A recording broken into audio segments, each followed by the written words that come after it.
What up? What up? Hey everybody. Gary, relax. Hello there, Man, children.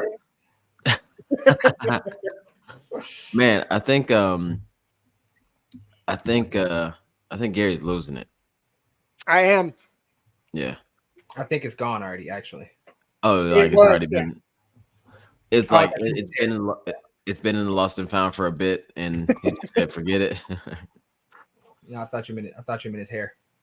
Oh, yeah. Gary, so like do you ever do you ever have like phantom hair? No, that's not a thing. Are you Like, sure? yeah, like amputees. No, that's not a thing. Like do you ever like go to like whip your hair to the side or something like that? And you No, realize like this maybe sometimes I go like this, as if I got like a full like. just rub your fingers through your hair. Oh man, that's terrible. What up, everybody? It's PR Project. Welcome to episode 81 or 2. I don't know where we are in this world. 81, I think it is. 81. We got Tommy Runs here, Gary's a runner, and Aaron worldwide. I think I'm finally just not getting comfortable with like without like addressing the X. You know? Do you call Twitter X? No, I call it Twitter. Does anybody call it X, or is it like are we old and so we call it Twitter because we just are like stubborn in our ways, or is like No, I heard I somebody think- say. I heard somebody I say I'm gonna call it Twitter. His mama named him Twitter. I'm gonna call him Twitter. I think corporations do because they, They're like contractually obligated to do it the right way, but yeah. But I've never heard anybody say X without saying formerly known as. Kind of Yeah. like Prince.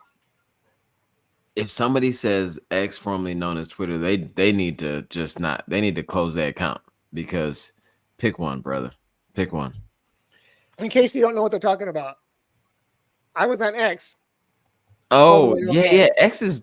X is kind of a bad name. Right. I was on X, formerly known as Molly. You know, like he really got a. Whoa! I didn't really- even go there. Wow. Yeah. Yeah. Man, I was on X last week having so much fun. I was just letting people know all my thoughts. You know, it doesn't necessarily. I didn't think about that, Gary. Thank you for taking that there. What up, everybody? If you're listening to this live and watching us live, please let us know where you're at, how many miles you ran today. This is a running show, even though sometimes we don't talk about running as much. Running is really fun to talk about at times, but then sometimes it's just not, so we just talk about whatever comes up. Even on the run, we don't talk about running. No, we're really not allowed to though, because we pick up the pace a bit too much. We all kind of get hyped. Next thing you know, we're running 7:30 on an easy day. That is the thing. That is the thing.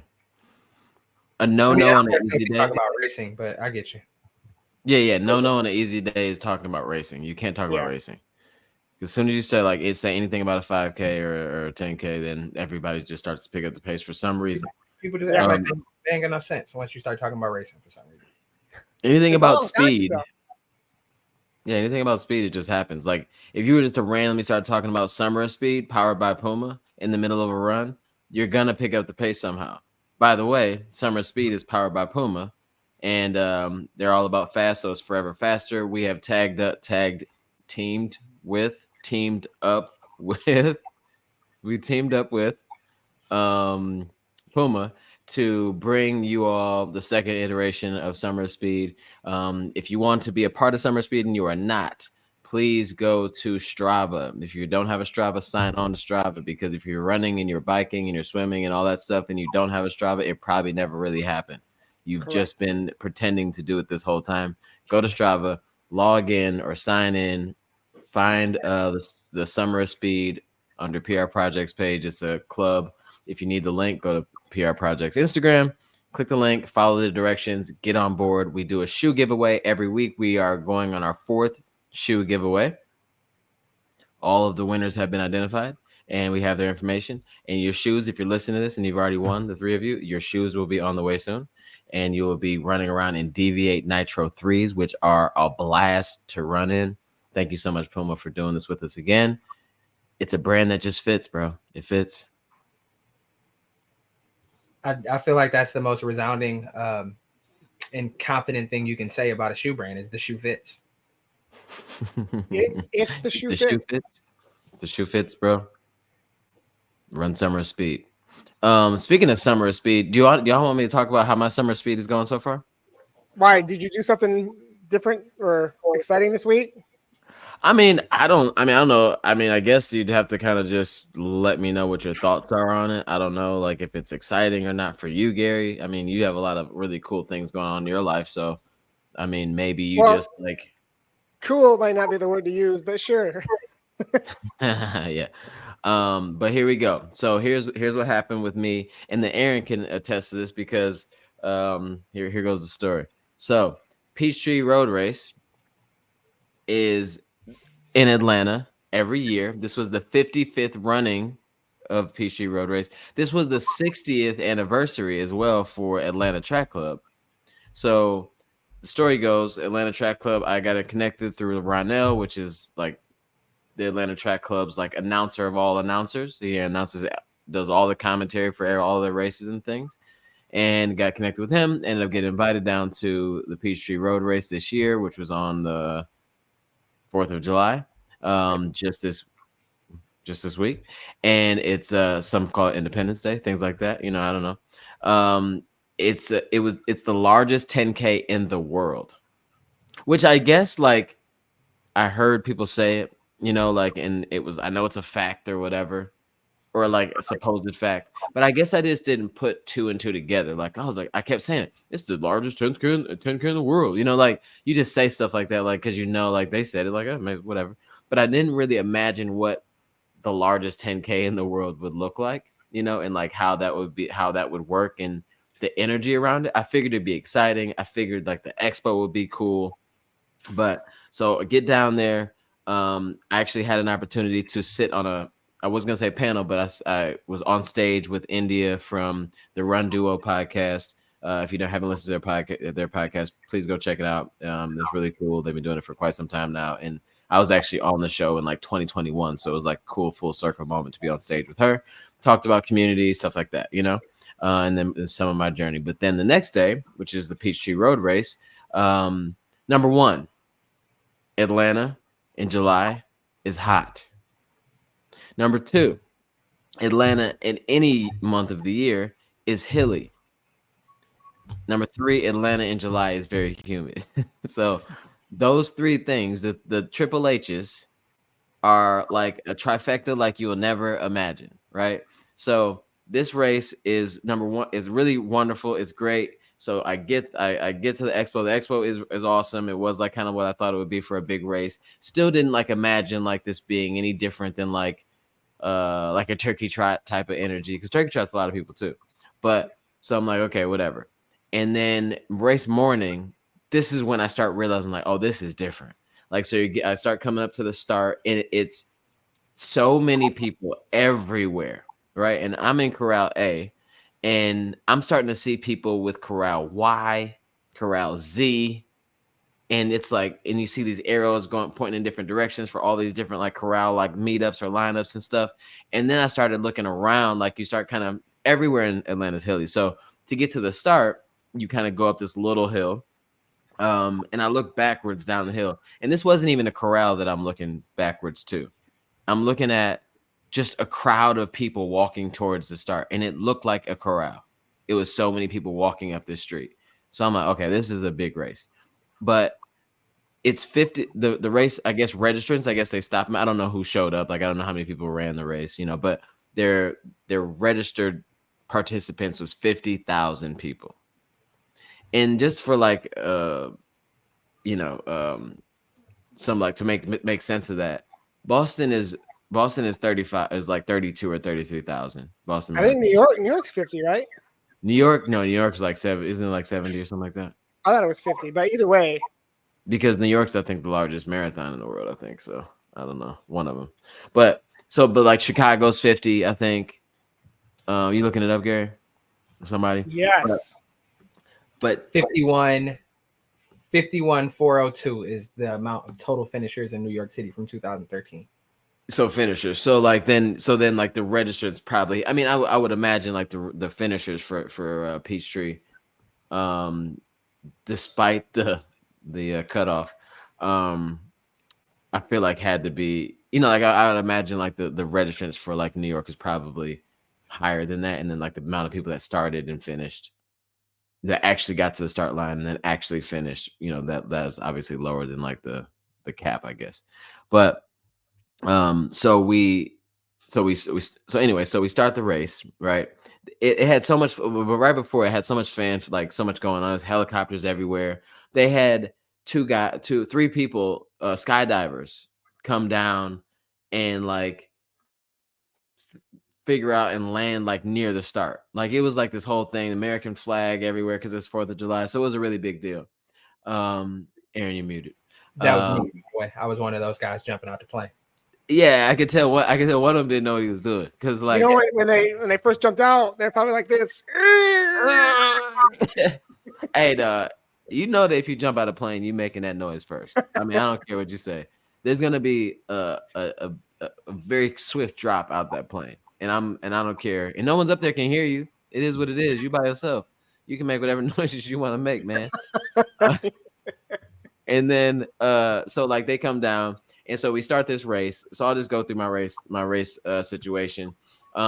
Peachtree is, like I said, Atlanta's a hilly race, and so it's a hilly course. The first like quarter mile to a half mile is a slight uphill. So you kind of come out not gas, but you kind of come out like kind of feeling like the little slight uphill, and then you are basically downhill from half mile to like 3.7 or 2.75, like right before you get to 3 is all downhill. So it's like fun. You're floating. You're actually trying to like conserve your energy. You're like, you're able to talk a bit and have some fun and look around and kind of take in the moment. But then you hit mile 3, and then it's like you make up about 100 feet or so within that mile between mile 3 to 4. So I stopped. I'm not even gonna. I stopped at one point because I was like, I got to the water station. And it was like I couldn't imagine at that moment grabbing a water, drinking it, and then not passing out because of just like pure like exhaustion. So I just stopped, drank some water for a second, and as soon as I like stopped and chugged this water, I looked over, and Julian from 6 Run 5 and Julian from Nashville is running up, and he said what up to me. We dap it up or whatever, and he stopped too. He's like, I'm just gonna get some water real quick. So he drank some water, and we might as well just run this together. So we're like, all right. So we run in for a minute.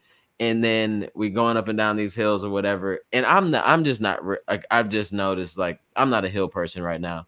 Aaron, you said on one of on the runs recently that you feel like your superpowers have been like taken from you, like on the hills. I felt the same. Like every time I even start to trend uphill, especially at a higher pace, my legs just feel like they're on fire. So I'm just not ready yet or whatever. And so like I got to one point where I'm like, all right, Julian, go ahead. Because I don't like people running with me and they look like they're fine, Don't wait for me. Just do your thing because what there could be a PR at stake here by accident. That's the Gary. That's the classic Gary move. Every time I look at Gary, I'm like, oh, he's fine. He's fine. Like he's fine. he's there's nothing wrong with him right now. And I'm dying. And then so I'm like, go ahead, because I just don't want nobody to be like, I don't want nobody else on some looking out for him, but then also on some like selfish, like I don't want nobody to be like, oh yeah, I just paced Tommy all the way. You know what I'm saying? Don't tell nobody you paced me to something way slower than you could have run. Just go ahead, And as soon as he like takes, go ahead, Tommy. Go ahead, Tommy. It's all right. I'm just gonna stay back here. So I'm like, go ahead, Julian. And then he takes off a little bit, like he takes 5 steps and literally turns around. He's like, I ain't running this by myself, bro. Like, because it was just too hot and too hilly. It was over with. So anyway, we ran the rest of the race in.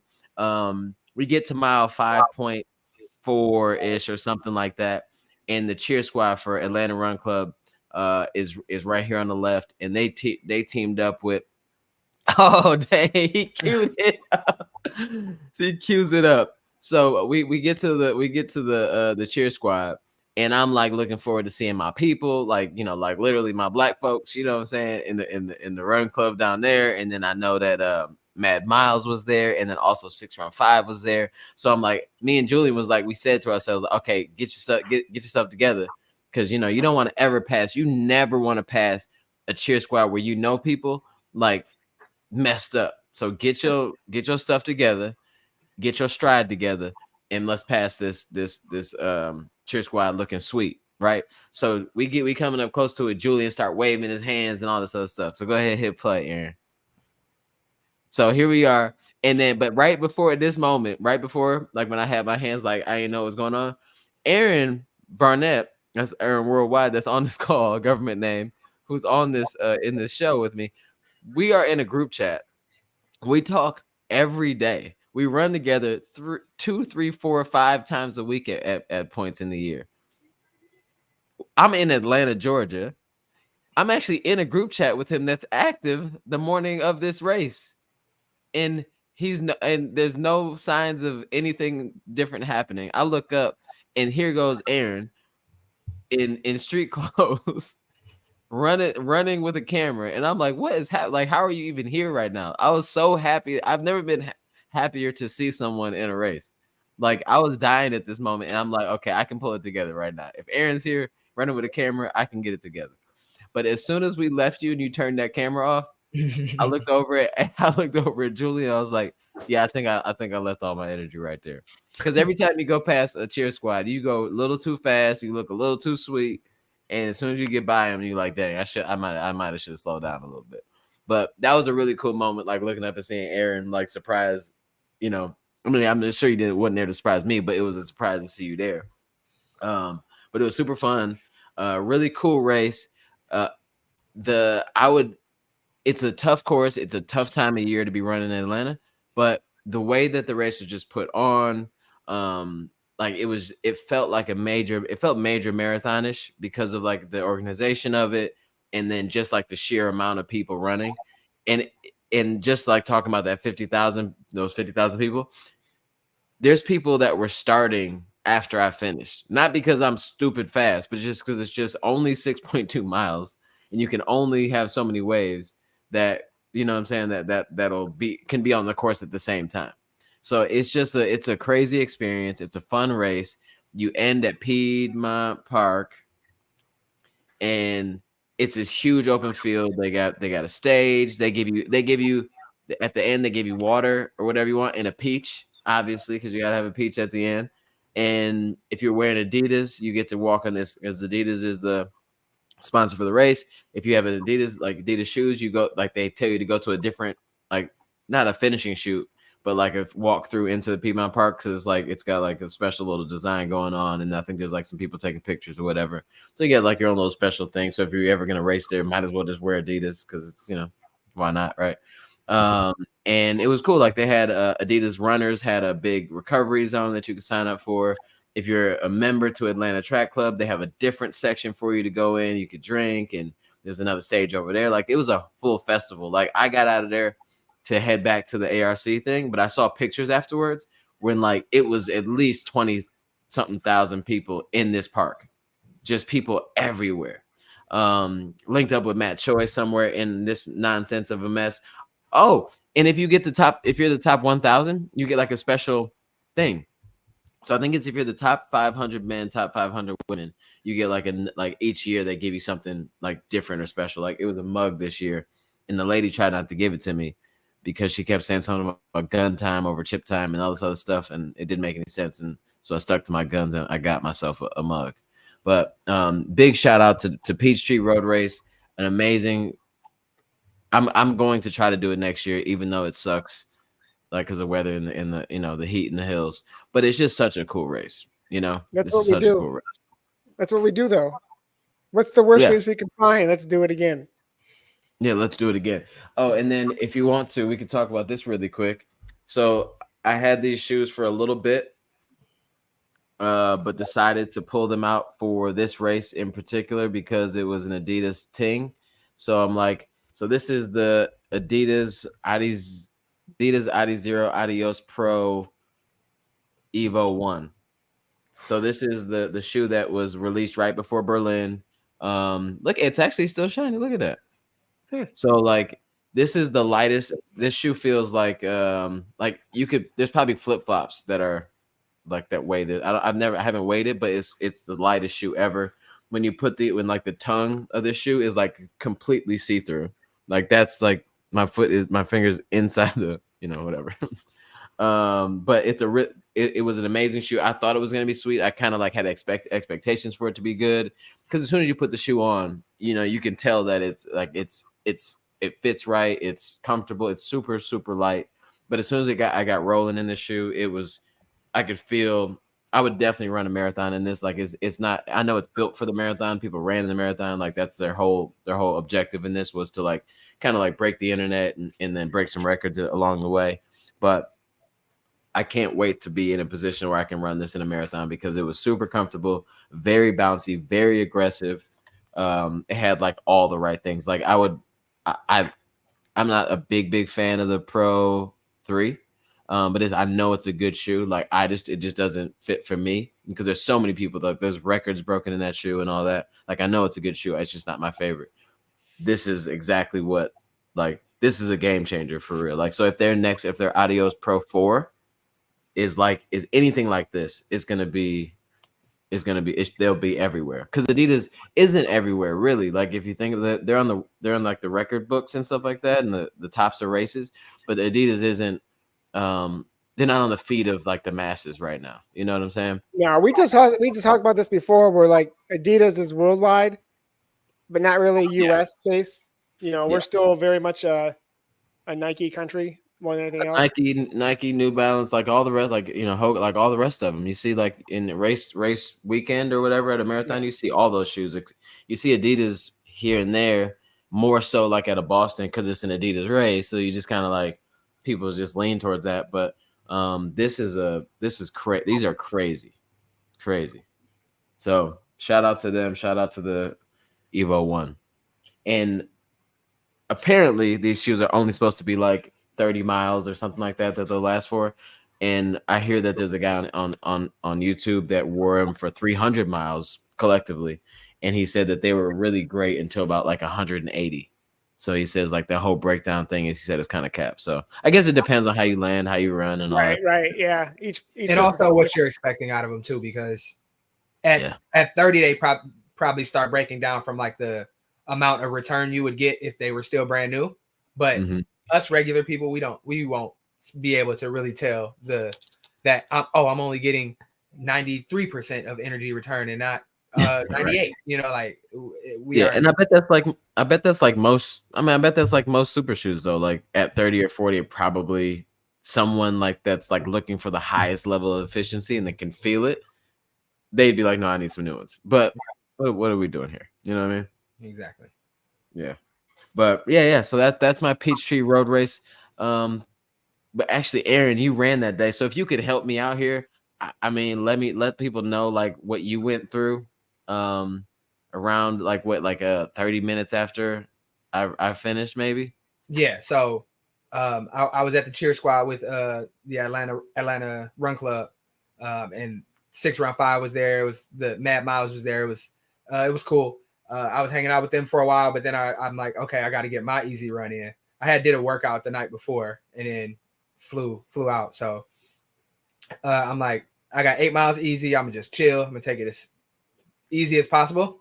So I started my easy run around 9:30 ish, and there was a lot of walking breaks. There was a lot of I don't want to run up this hill. I think I'll just walk up this hill. So that happened. And then also I ran, I was going to run the Beltline Trail, and the Beltline Trail runs on the outside of Piedmont Park. But unfortunately, the Beltline Trail is under construction right now. So it funneled me back into the park. And then I went into the park and I realized that I wasn't going to be able to get out of the park unless I turned around and ran back where I came from. And that just sounded like something I didn't want to do. So I had to figure out a way to get to a different exit of the park. So that was like a 20-minute break in the middle of my easy run. And then, it sucked. It was hot, super humid. I was thirsty the whole time. I literally bought a gallon of water when I finished because I'm like, I'm gonna need a lot of water to replenish You was one myself. of them. You was one of them dudes like you walk around the gym with a gallon jug. For sure. And then I did some strength training, and then I went showered up and was going to take a nap, but then I was violently interrupted by a calf cramp, which being alone and catching a cramp, I'm feeling like you could die like that. Yeah, it's almost as bad as like thinking that you went deaf when you're alone, you know? It's like, because what do you do? What do you do? Yeah, I can't hear anything. I can't move my leg. You know, same thing. Yeah, so it was rough. I made a post on Threads. I said, if you can run in Atlanta, you can run anywhere, and I truly believe. I think that's true. I think that's true. I truly believe that. I think if you spend a full training block in Atlanta, you will come out a much stronger runner, especially in the summer. You might die, but if you make it out alive, you'll be a much stronger runner. So salute to all of our peers and our training partners who are based in Atlanta. I saw quite a few people that I knew at Cheer Squad, so that was cool. But yeah, you said you want to go back and run it next year. I have no desire. I mean, I don't. I'm not saying that like I want to is like, you know what I mean. It's not like, oh, I can't wait. Like it's gonna be exciting. But I would like to, if I didn't. So like, say if I wasn't gonna run like any spring races or something like that, I could see like training for that race, and then just, I mean, because it's only 6.2. You know, it's not like it's a half marathon in the heat. I don't know. I have a different relationship with the heat than most people. So running in the heat and in the humidity like that just doesn't sound like anything I would volunteer to do. Yeah. I mean, it's not going to be fun.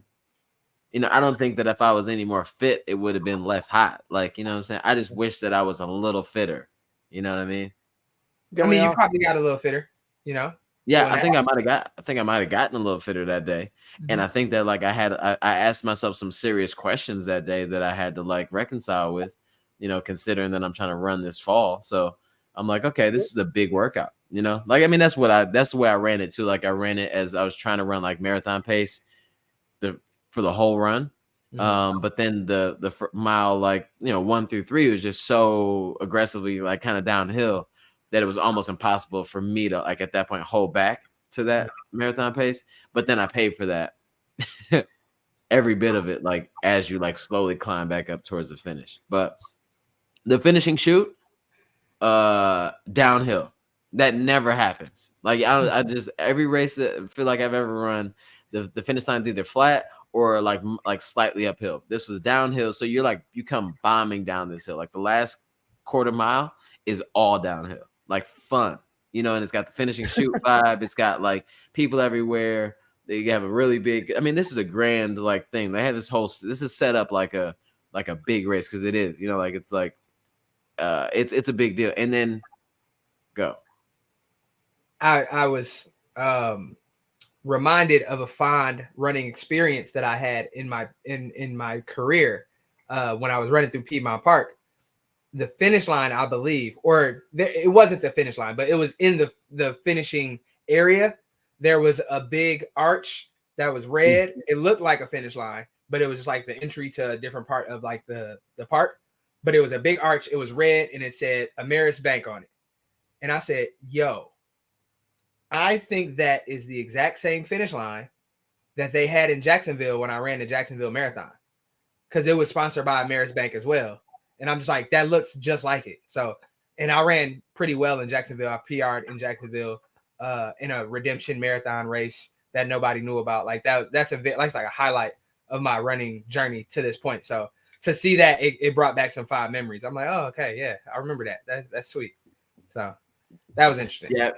Yeah, no, that like, yeah, the whole vibe was cool. Or maybe next year we just go back to spectate. I don't know, but I just like the vibe. The vibe was there. Everything was cool. It felt like a major marathon, but much more like digestible because you didn't have to run 26.2 miles. Yeah. And it's not like the nerves of marathon weekend aren't there, you know, because most people you like the attention to being a runner. It's okay. Yeah, exactly. I like the attention of being a runner. I do all these things for attention. Speaking of attention, I think July 4th was a big race day for a lot of our folks, probably here in Yeah. the chat and whatnot. Like, who raced this week? You know, did anybody get any PRs? Let's put them up in the chat. Let's give some shout outs. Yeah, for sure. Great idea. You know who PR today that I know that she watches this pretty faithfully. So let's give a big shout out to Faith Kipyegon who just ran the world record in the 1500 today in Paris. 15 I don't even know what the time was, but she broke her own world record. Faith, if you're in the chat, just let us know. We'll put you on. Yeah. So don't Faith, be shy. Say what up. Olympians only, and she's definitely that. Yeah, exactly. Olympians only. Hey, Olympians only on PR Project. But yeah, no, that was really cool. I went back to watch it. It was crazy. Yeah, 3:49:04. It was the official time. What was the lady's name? Is it Jessica Hull? The second place?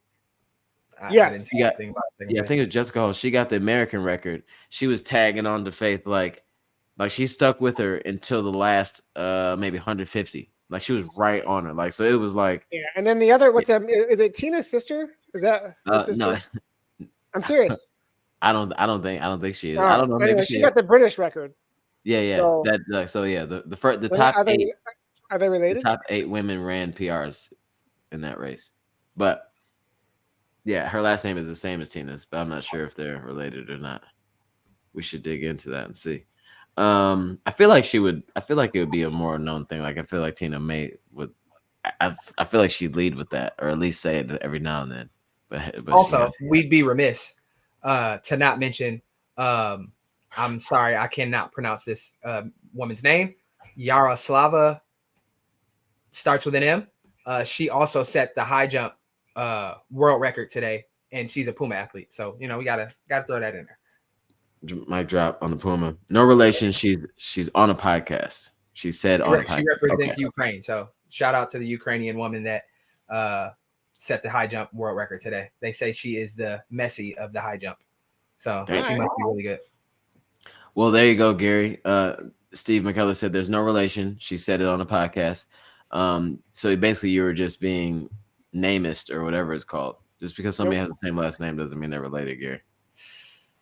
Look, if there's anybody out there with the same last name as me that I have met, you guys are related. Yeah. I think Muir is like I don't know if it's not, I mean maybe it's I've only heard Muir twice. One from Tina and one from this British record holder. Let's go, Chris. So Chris Fuchs said he PR'd the Firecracker 8-mile race yesterday, second place overall. Also my first 8-mile race, so it would have been or no matter what. Yeah, I love that. That's a runner's key right there. Jump in a race that you've never done before, and you can't not PR it unless you die. Cannot PR. It's a personal record. But you'll still PR because you'll be like, okay, I died, but that's the longest I ever lived before. So also we had this conversation the other day. If you want to PR, if you wanted to get an easy PR on something, run a race. Don't run that race for 4 to 5 years. Run it again. I am living proof of that. Did a half marathon in 2018. Did another one in 2022. Easy money. Easy money. Easy money. Well, I mean, the goal would be to run in between those two races, though, because if you don't, right? Yeah. You should still probably train or do something. All right, let's move on to the next thing we got here. This is kind of new, and I think that if you guys like this, we'll continue doing it. Sprint is the new Netflix. That's a cell phone company. I'm sorry, Gary, that cell phone company has been out of business for quite some time, right? Sprint isn't a thing anymore. Is it? I don't know that. I didn't know. I don't know that. I think Sprint is a thing anymore. I swear I heard somebody say they had Sprint. Sprint mobile, maybe right? I'm sure. Maybe that's why their phone wasn't working, because my phone hasn't worked in 2 years. I don't know what's going on with this thing. No one's returning my calls. Yeah. Yeah, it was acquired by T-Mobile in 2020. Yes, okay, so Sprint is T-Mobile. Okay, yes, what you said? Yeah. Man. Yeah, he said like the former telecommunications. Formerly known as. Okay. Formerly known as. That's what he said. Right. That. Oh well, Sprint. We can say Sprint now without having to say anything else behind it, Gary, because there is no more Sprint. It's T-Mobile. So the new No, it's t- the Netflix series. the new Netflix series, docuseries Sprint, is a really cool thing. It's about track and field. I don't think it's not. Is it just about the 100? No. 100, 200, but it's 100, about the 200. sprinters. Yeah, it's Sprinters, about the okay. sprinters specifically, but Yeah. So really 100 and 200. I don't think they get any higher than that. I mean, And then that is kind of middle distance, right? Like Yeah. no hurdles. No 1500. Like no 400. Yeah. It's just 100, 200. That's it. Yeah, and it's really cool because like I accidentally got into like F1 because of the series, Netflix series F1. I already liked tennis, but then when I started watching Breakpoint, then you start learning more about each of the players that you, because we all kind of have our favorites. Like if you're kind of like a fan of track and field, like from a distance, and you know, like you don't really watch it, but you just kind of tag on to like, you know, Instagram stuff or like maybe like something that pops up on ESPN. You could like, you'll like two people, you know, because like that's who they talk about the most, or you'll hate two people because that's who they talk about the most. But then like stuff like this, like really gets that you start to see like, you know, the inner workings of the business and how it plays out, and like some of the rules that you didn't know about, and some of the things that they have to do as athletes and drivers and, you know, tennis players, whatever, you know. So I think it's really cool. Like what we're gonna do today is talk about the episode 1.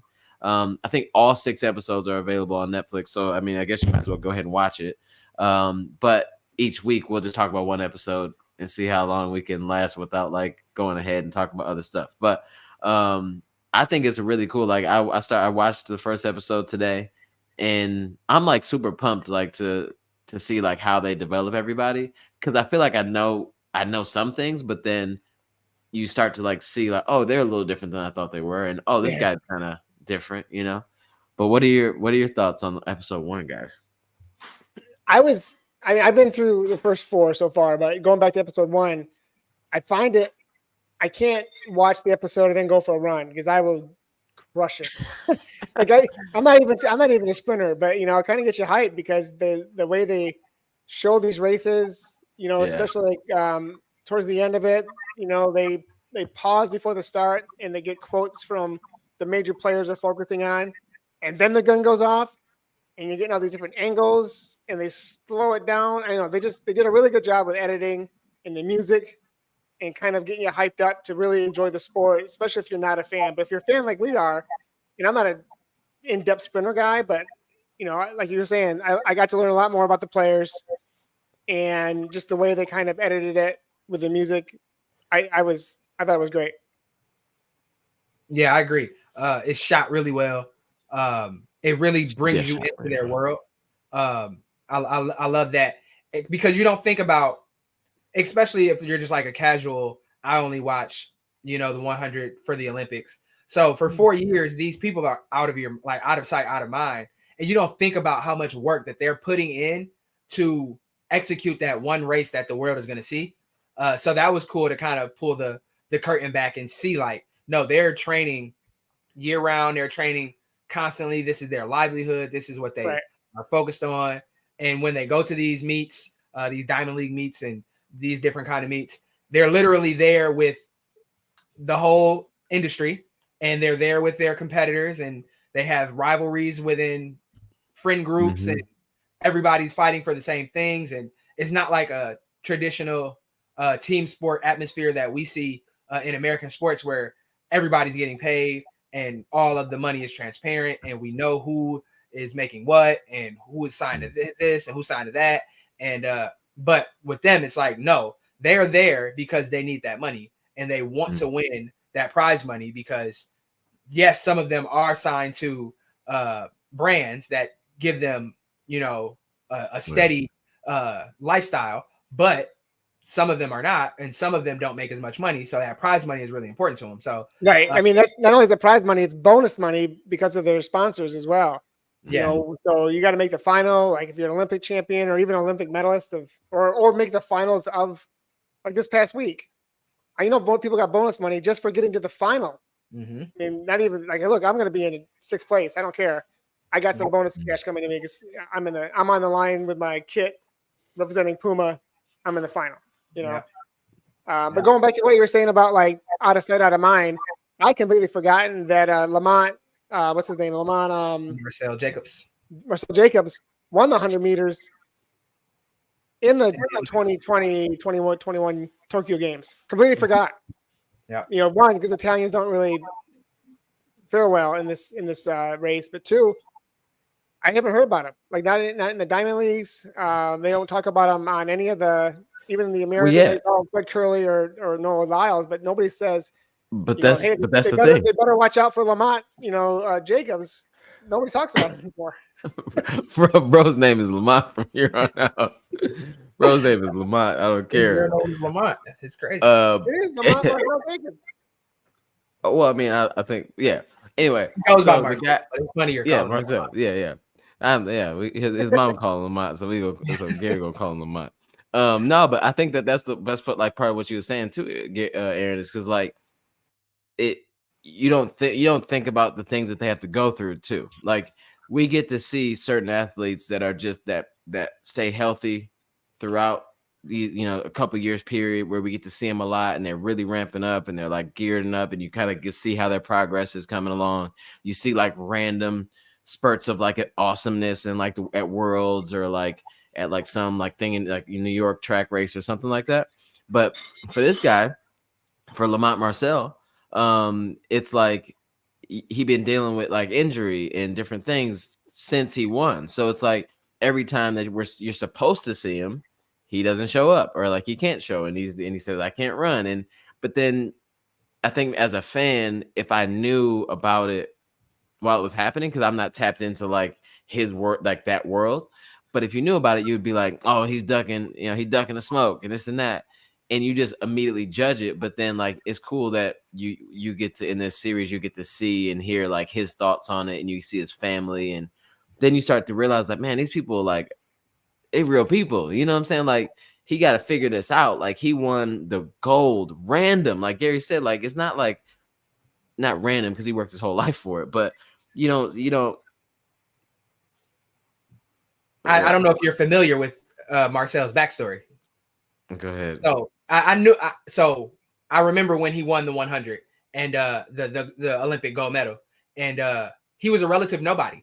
And the reason he was a relative nobody was because he was a long jumper that came over to the sprints in like 2018. Like he didn't focus on sprints until like full time until 2018. So he was not of that specific, that race wasn't his goal. Like he in 2016, I think he tried to qualify for the Olympic Games in the long jump, and that was his focus. So he was already like a nobody almost, like if you didn't know about track and field, that's why it was so surprising, because they're like, this guy came from the long jump and he just won the Olympic gold in 100 meter. Like the sky's the limit for him, because he hasn't even been doing it for that long.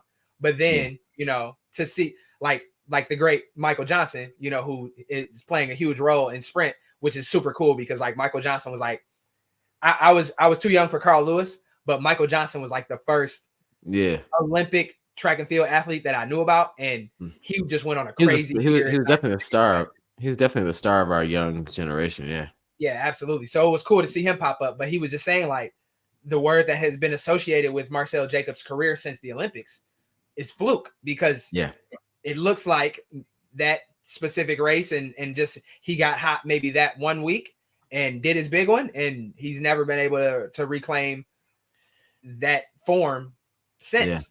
Yeah. And I mean, I think I personally, just from watching sprint and just is this your hot take? Is this your hot take? My hot take. I think just from watching episode 1, I think he might have fell in love with the lifestyle a little too much, because that's what I'm about to say. Yeah, I'm about to say, because he a pretty guy. You know what I'm saying? He's enjoying the fruits of his labor. I'm not hating on that. I think he might have got a couple more tats. Who knows? But like, because that's what I was gonna say. Like, I mean, because like you in Italy is, I mean, obviously there's so many people there, but it's not. It's a smaller type of place than like America, right? So you go back, you get the gold medal, and you like even worse, you literally went from kind of nobody knowing you, and they just knew you high jump, you long jumped or whatever, and all of a sudden, boom, boom, boom, gold medal.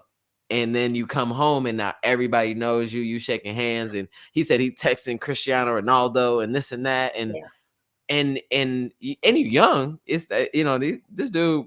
I don't even know how old he is. He up maybe 28, 29, maybe.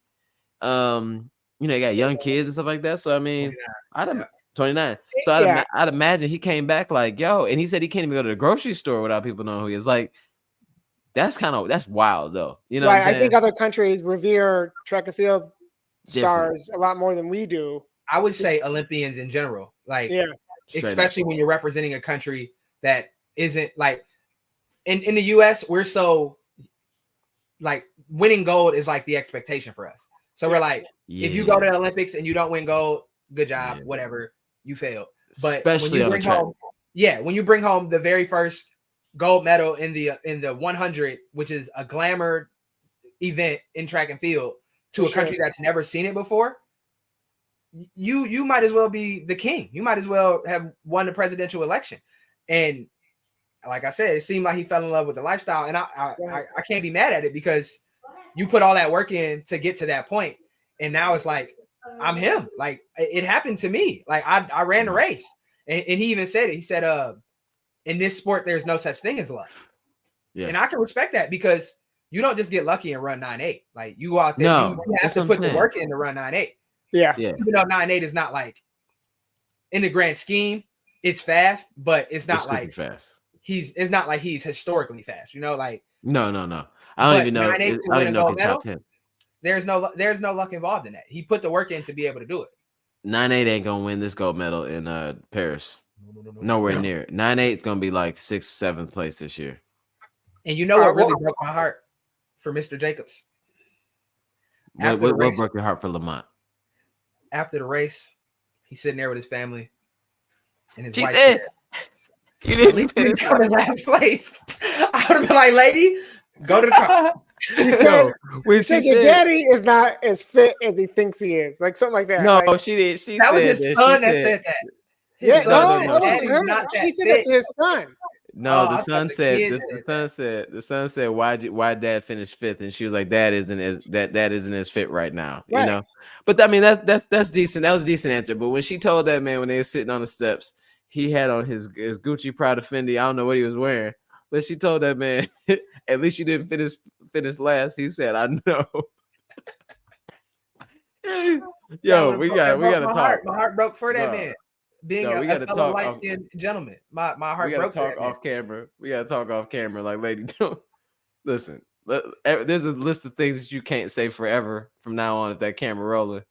But the camera them cameras. Like, I know that they follow these people a lot, and people go like, "Oh, the cameras are there." But if they follow you enough, and they're far enough away, 15, 20 feet.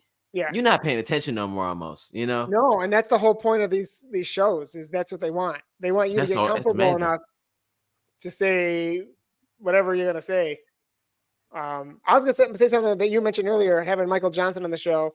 One of the things that I like is seeing all these older athletes that we grew up with, being a part of it. Like I think in episode 3, Linford Christie. Hey, we're on one. Okay, we're on one. Relax, Gary. We talked about Christie this. Comes up. A great British, sprinter. I completely forgotten about him, but yeah, when he was around, his name was popping up all the time.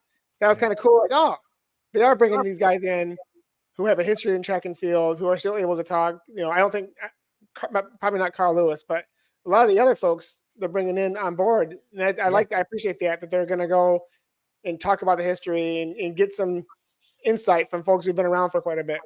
Yeah. Well, in episode 1. They had the GOAT, and he was being brutally honest. He said, if somebody breaks my records, I'm going to be upset. And you don't hear that much. Like most people say, he said, world records are meant to be broken. But, some people, they play it cool. They say, world records are meant to be broken. I want to see the sport moving forward. I want to see people doing things. He just said straight up, like, no, if he breaks my record, I'm going to be upset. Man. But then he sprinkled in a little, he said, but if he think he's gonna break 9.58, he's gonna have to work for it. And absolutely. I liked how I think it might have been I just blanked on his name, the commentator. Otto Bolden. I think he might have been the one that put it, like he kind of explained the thing with Hussein, like because they was talking about the starts, like because Lamont's start is really good typically, and he's gonna call this man Lamont forever. Lamont's start is pretty good, and then Noah's start, Lyle's start isn't very good actually. Like him and Sha'Carri don't necessarily have the best starts, but then they compared it to Usain, where Usain never had good starts, but he's like 6 inches taller or something like that, and like his stride was so much longer that he was able to make up this great distance and speed once he stood up. But that like made it go, and that he said, and that's why he put the record so far out of reach. And that's the way he said it. Like I'm like, oh, like because it's not about just like how good and fast. Like you can be faster than him, but you're just gonna need more time. Like you need more like distance, or you know what I mean? That doesn't make any sense. But no, you need less. No time. one else. Yeah, or less. You need that 60 meter. You know. Yeah. 60 be done because if you give him that opportunity to reach top speed, he can hold it longer than anybody. Yeah, your cadence is going to like triple. Yeah, that's because he had the high cadence, but his stride was so much longer, and he would just use that, and that's why I don't even know. I don't know how close Noah is, but I don't know if he could break it. I don't think he did. I think 9.76 is Noah's PR, and that's still a gulf away from 9.58. Yeah. I mean, because if you look at all the rest of the distances, like they're other than the 200, obviously, because he has that one too, right? Still, yeah, by a little bit. So Noah has a better chance to get there than he does the 100 because he's more naturally a 200 runner anyway. That's all we've been seeing over the last like couple of years is like records falling, in all the distances, and then getting like today, Faith Kipyegon like broke her record that she broke 2 times last year. Like she just broke that record twice last year, and then just broke it again in her second outing. Like her first outing. Remember you said you hadn't seen her much? That's because they got to do Kenyan trials. So like she did the Kenyan trials, and like she won 2 of her races in the 1500 and I think the 800, or the 1500 and the 5000. And then so like that's what she been doing, but now she back and she on other soil and she just broke a record. But like that's one of those things I just don't think we're gonna see it for a long time, man. No, it's gonna take a special athlete to be able to do it. It'd be like the women's 100. Yeah. Those records from the 80s are interesting. Yeah, but that's why I like Usain's record, because it's in an era it seems like a little more trustworthy, So yeah, I read an article the other day that was saying that based on his physiology, based on the way he's built, that Usain Bolt really should have been the greatest 400 runner of all time, but they're just like he didn't like running a 400. Like nobody does. It was that simple. He just didn't like right. Nobody does. He didn't enjoy running the 400. He didn't have that same passion for it that he had for the 100 and 200. So he would never be able to see his like full potential. They were saying like Michael Johnson was good in the 100 and the 200, but he loved the 400. That was his, that was what he enjoyed to do. So that's why he did that so well. But yeah, they said Usain Bolt, if he wanted, he could have been 100, 200, and 400 world record holder. That's crazy. Insane. That's crazy. That's crazy. But yeah, so I mean, we're not getting paid for this. Please check out Sprint. I think it's really great for the sport. I think it's needed. I think that maybe if they end up getting to a second season and stuff like that, I think that this is something that could increase like the viewership on track and field in general. So check it out. It's great. It's like I was gonna say summer book club almost. Yeah, summer book club. Yeah, so if you are in Puma too. Yes. Shout out, Marcel Jacobs, Puma too. Not Lamont, Gary. Relax. I'm not going to spin the wheel. I'm not spinning the wheel yet because I don't want to. So you guys we appreciate you for sticking around, but we're gonna do a Runners Anonymous, the new segment. We need a jingle for Runners Anonymous, straight up though. So we got another Runners Anonymous, and if you are listening to this watching us right now live, or you are listening to this on any podcast platform whatever podcast platform you pod at, please call in, which would in our version of call in is go to PR Project's Instagram, leave a voice memo. We won't read your name unless you say, hey, my name is such and such on the thing, then we're playing it. But if not, we're going to leave it fully anonymous so you can rant about your friends. You can do a hot take about the running industry, influencers, this and that, running, whatever it is, or ask a question about training. It should be fun, informative, and all that stuff. So, and we have an email address if they want to keep it anonymous away from us as well. Like we have an email address too, right? Yeah. But I mean, if your email address is LamontJacobs@gmail, right? If I make it up saying, don't, I made up tons of Gmails account before with no name on it. Like it's not that hard. Okay, Gary. So. All right. Don't be incriminating yourself on the show. The real patriot at gmail.com. Yeah, exactly. All right, so we got one today. We only got one. So if you're listening to this and you want to like put it on mute or whatever and leave us a quick message on PR Project Instagram, you can feel free to do that if you want. But we got one for the day, and then we're gonna spin the wheel for a pair of the Deviate Nitro 3s. Let's hit play here. All right, guys. So I am really interested in your opinion on just how much people are like putting running on social media these days, and like everyone is trying to be a running influencer. I think that I've like seen a lot of misinformation out there, especially information that I think I'm seeing other people replicate that's just like really harmful. Like running until the wheels fall off, or running through injuries, or if you're not pushing yourself to your limits, then you're average. And I feel like that type of mindset is like really harmful, but I've been seeing it come out a lot recently. So I'm interested in your perspective on that type of mindset and how damaging that can be for like running culture, but also just like you can't go to a running event or a run club without literally like 5 to 10 people making a reel after. Like everyone is trying to be a running influencer. All right. So that's a hot take / like rant a little bit. I got some thoughts. Y'all got thoughts on this? I will say when it comes to like advice you get from the internet, especially running TikTok or running Instagram, I'm never one to give advice online. I just because of that reason. I'm not a doctor. I'm not a coach.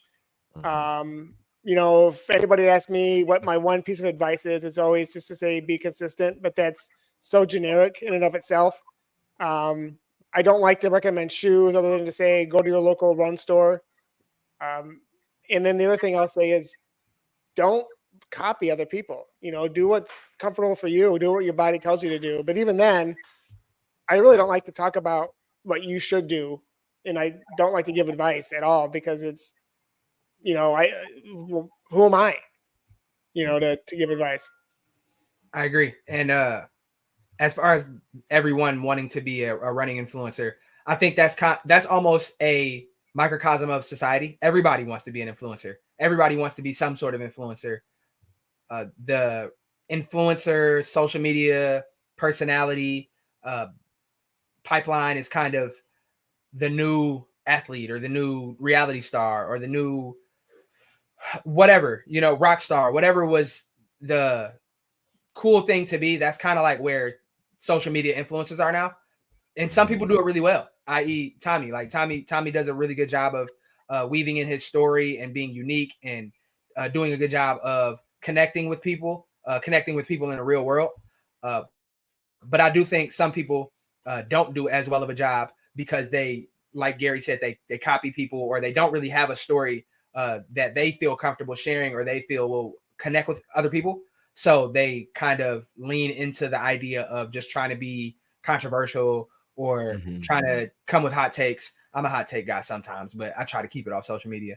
But yeah, and I'm not the greatest running influencer either, but I try to keep things light. I try to encourage people to do their own best because everybody's best is different. Pushing someone to say, if you aren't pushing your limits, then you're not trying. That's super toxic. We don't ascribe to that kind of talk. Right. Some people like that. I blame David Goggins personally, and I'm not a huge fan of David Goggins or his message, but it resonates with some people. So I would say a big part of it is finding the content that you enjoy and speaks to you and leaving the rest for other people. Because some people some people find it helpful, but some people, I would say for most people, it's not the greatest advice. No, and if you do get some advice from some influencer, find a couple other sources. You know, don't just like, hey, this is my favorite person out here. This is what he's doing. I'm going to do it. You know, find a professional, find a couple other sources, like real sources, like Google it. Yeah. You know, and find. Yeah, I think that like, yeah, I mean, everything that you guys said. I mean, the one part that like resonates the most is like the copying thing, or like borrowing and not changing at all. You know, like, because I actually was talking to most of us probably know like Matt Choi, and in the beginning he was doing that like mile 1, mile 2 like split count thing that like had a really, that's one of his videos that like really blew up for him, was him like counting off his splits for a marathon. And then everybody's like doing it, which is fine, you know, like whatever. But then in my, like, from my vantage point of it, it's like, if you want to be an influencer and you want to be a content creator and you want these relationships with brands, thus you'd be getting paid to do so. In my mind, I feel like you got to take the responsibility to then be creative and then do your own thing. That's something that really fits you. Because if you're just like, you know, like you just, you know, you have a following, but it's like literally people that you know, and it's like more of a social platform for you, then do whatever you want. Like, I mean, I'm not saying don't count off your splits to people, but if I feel like once you get into that like influencer thing, the copying, once you're in that field and you're supposed to be like somewhat professional, I guess, I think it's just like, it's a thing that's just like a no-no for me. And then that's like, that's one of those, like, as soon as I see it, it's like, oh, you're not even for real, you know? Because you're not even willing to like do your own thing. And that's another part, is like, let's just say everybody could or should be an influencer, in the sense of everybody has their own like story in the way that they process the information, the things that have happened to them in their lives that have them at whatever point they are. So if you can share that in a way that's fully authentic to you and whatever, then great, because you will be, you know, you may not be like 100,000 follower influencer, but you're an influencer in your community. You're an influencer, and whoever watches your videos and likes it. So like, it's more important than ever for us to all be like individuals and like singular, and do the thing like you're supposed to do, which is tell your story in your way or share your information in your way. Right. But when it comes to like the professional stuff, and if you follow somebody that has like tips for everything, like maybe the first one you kind of fall for is like cool. But then like, as soon as you realize like, it's like they on their 5th video about tips in the 1 week and how to do this and what to eat and this and that, like, yo, cut it out. You know, like, you don't know. And if you do think you know, it's only because someone else told you. And it just seems so like, and then I'm mad at brands sometimes. It's not necessarily just the people that's making the content's fault. Like, it's the brands that want people to fit into this other box that they've seen other people do. And if you could just do a day in your life and what you eat, I don't need to know what you ate. Like, you know, like, I don't need to know that. And that's why I'll never do that, because like, it would be kind of cool to show what I eat, but I don't want the perception of like, this is what you're supposed to eat. And then especially if I got to throw a brand in there somewhere and say, you know, I do this all the time. Like, you know what I mean? It's a weird toxic, just environment in general. Like, all of it is toxic, because from the brands asking you to do silly stuff that they've seen other people do, to like the people that will say yes to that, but then also the people that have perpetuated it before that was even a thing. It's all weird and messed up. And that's where I'm at with it, is like, the cool thing is I have like you guys as friends in our group chat, you know, like I have Joe and Ern and Shannon. Like, it's like, I have people that will fry me if I get too stupid, you know what I'm saying? And if I get too, like, if I do something that may look cool to everyone else, but they know it's not me, I'm gonna get fried as soon as I get back to the group chat. And I think we need that. We need like people around us that be like, yo, that's cool.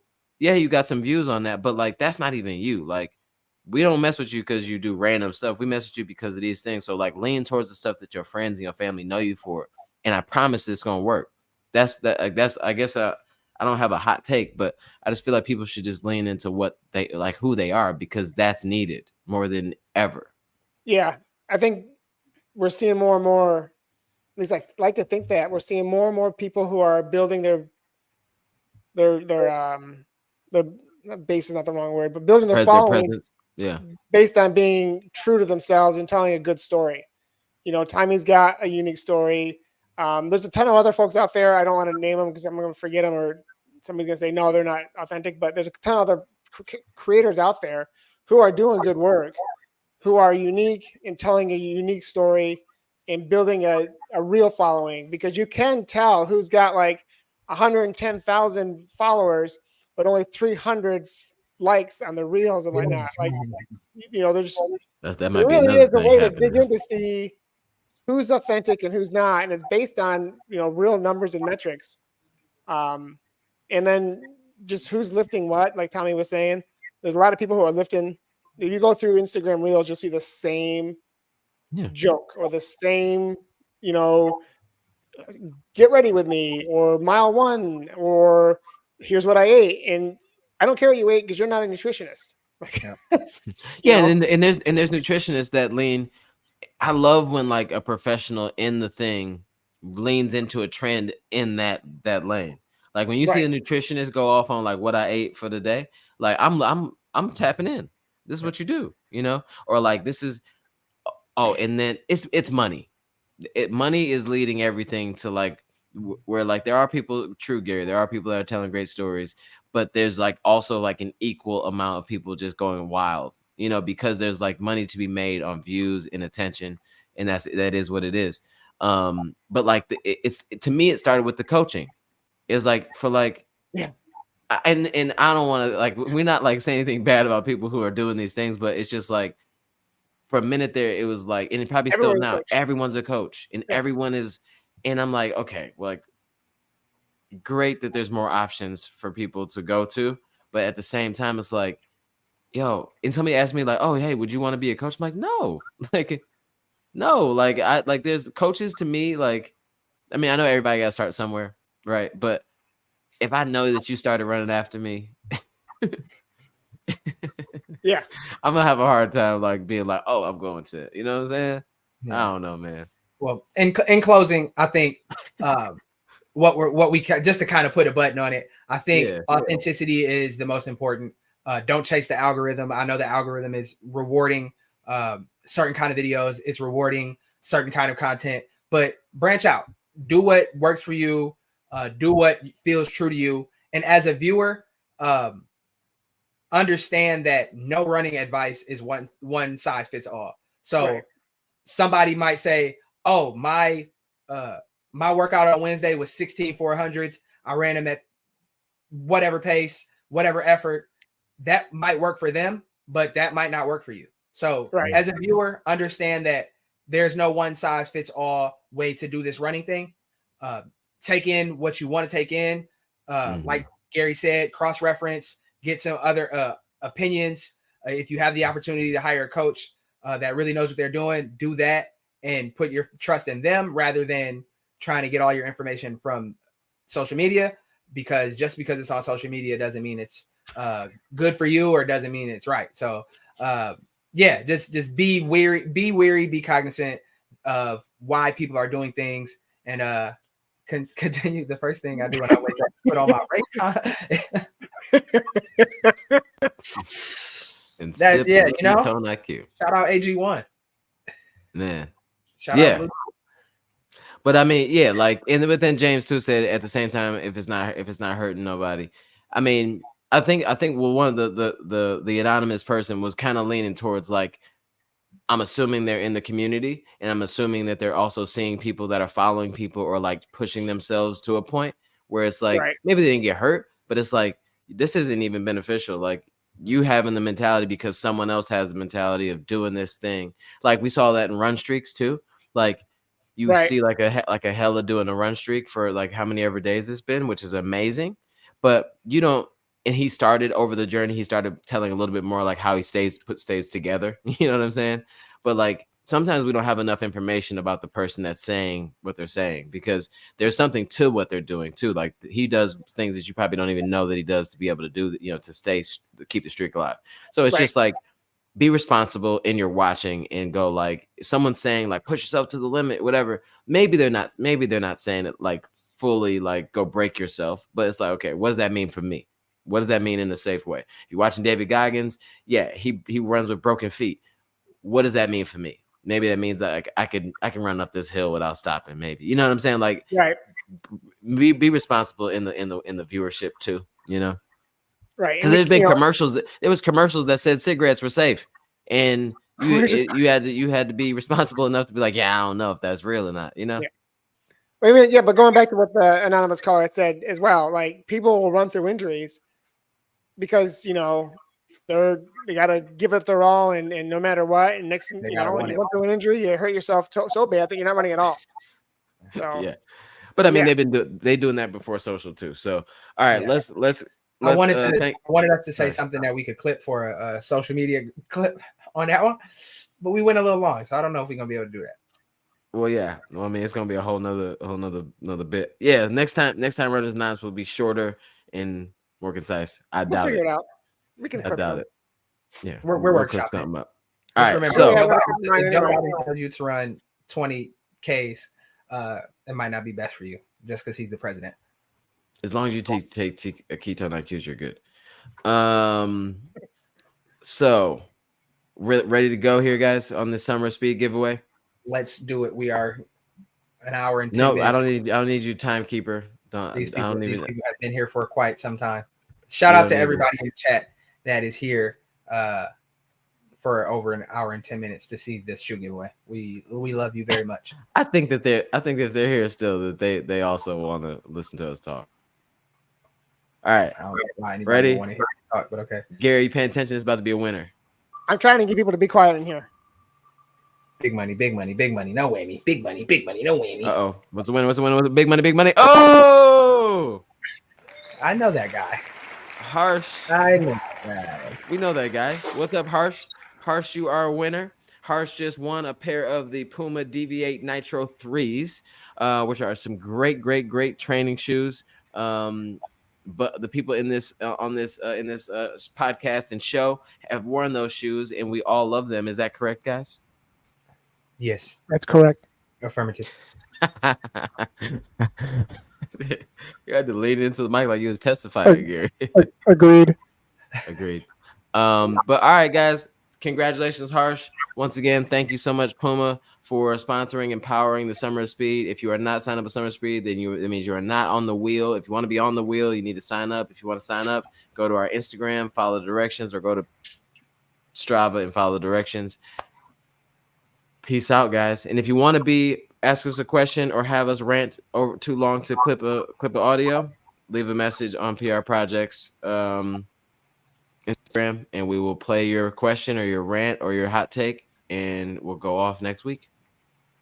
They don't always have to be serious. No. Hopefully they're not serious. We'd rather not serious. We will take all of your wildlife questions as well. Yes. Gary's probably one of the most unserious people that I know, to be honest. Gary's a wildlife expert. Peace out. I am super serious, and I don't appreciate that. If somebody says they're super serious, they're not.